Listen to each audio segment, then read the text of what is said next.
Bueno, lo que hicimos en un principio fue establecer la función con la que vamos a trabajar, que es la que se ve en pantalla. La misma, bueno, la fuimos consiguiendo en base a los requisitos que nos daba la consigna y evaluando con la ayuda de GeoGebra.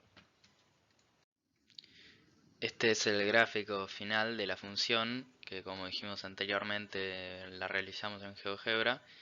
Y nada, a simple vista podemos ver cómo se cumplen todos los requisitos. Es una función partida en 3. Y nada, vamos a pasar a explicar cómo fue que la resolvimos.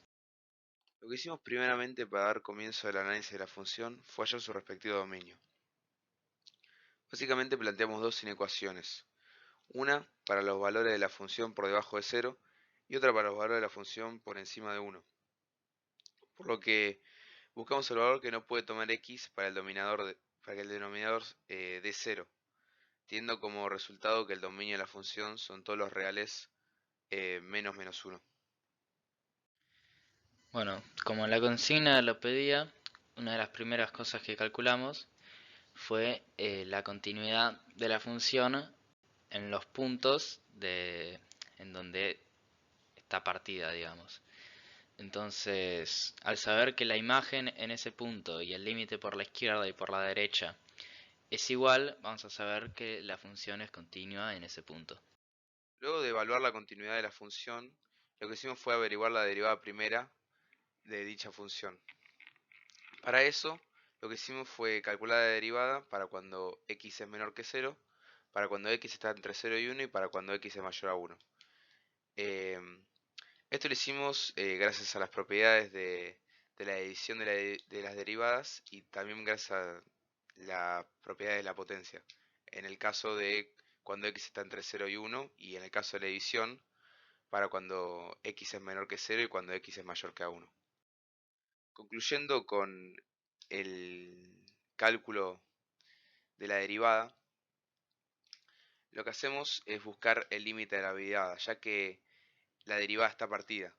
Entonces, por el teorema de la derivada, sabemos que si es continua y el límite de la derivada por la izquierda y es igual al límite de la derivada por la derecha, entonces va a ser el límite de la función en el punto. Por eso la derivada en esos dos puntos es cero, porque los límites son cero. Por último, así sería la derivada de nuestra función. Así quedaría eh, cómo sería nuestra derivada luego de todo el cálculo que hicimos. Luego de averiguar la derivada, eh, lo que hicimos fue buscar los máximos y los mínimos de la función, básicamente los extremos. Eh, lo buscamos cuando x mayor a cero y cuando es menor. Para eso lo que hacemos es igualar la derivada a cero, porque en ese punto sabemos que por consiguiente va a haber un máximo o un mínimo, porque la tangente va a ser horizontal, básicamente. Entonces ahí vamos a saber que hay un pico. Siguiendo con el cálculo de extremos, lo que hicimos fue calcular los puntos críticos de nuestra función y para hacerlo lo que hicimos fue, al igual que en el punto anterior, evaluamos cuando la derivada es cero en cada intervalo de nuestra función, quedándonos los mismos puntos, x menos 2, x0 y x1 como los puntos críticos de la función.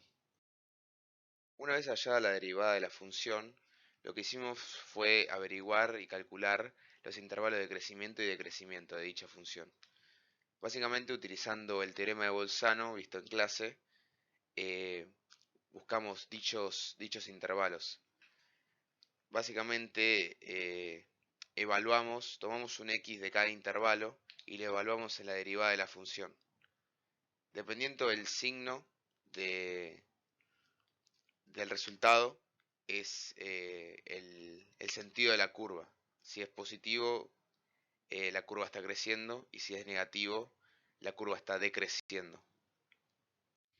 En el caso de la asíntota oblicua, nosotros sabíamos por el gráfico que se encontraba en el intervalo menos infinito 0.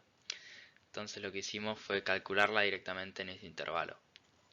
Para eso usamos las propiedades de la asíntota oblicua que vimos en clase, donde pudimos calcular los valores de a y b de la ecuación. Y nos quedó que la ecuación de la asíntota oblicua es y igual a x menos 1. Luego, lo que necesitábamos era calcular la asíntota vertical y horizontal. Lo mismo que la anterior, sabíamos que la vertical estaba en el intervalo menos infinito 0. Entonces necesitábamos un valor b, el cual el límite de la función en ese punto vaya a más o menos infinito. Ese valor b, nuestro candidato principal, era menos 1, ya que es el único valor que no pertenecía al dominio. Entonces, nada, hicimos el cálculo y confirmamos que x igual a menos 1 es la ecuación de la asíntota vertical. En el caso del horizontal, sabíamos que estaba en el intervalo 1 a más infinito. Entonces calculamos el límite cuando x tiende a infinito de la función y nos da que la asíntota horizontal va a ser igual a 0.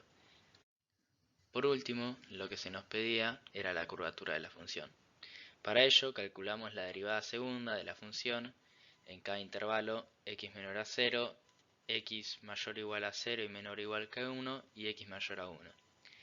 Luego definimos los intervalos en los que la curvatura iba a variar, que lo podemos ver mismo del gráfico, y sabíamos que al evaluar la derivada segunda en alguno de los puntos de esos intervalos, el signo nos iba a definir si la curvatura era negativa o positiva. Es una lógica muy parecida a la de Bolzano. Entonces fue lo que hicimos y lo hemos expresado en el cuadro, en donde vemos la curvatura según cada intervalo.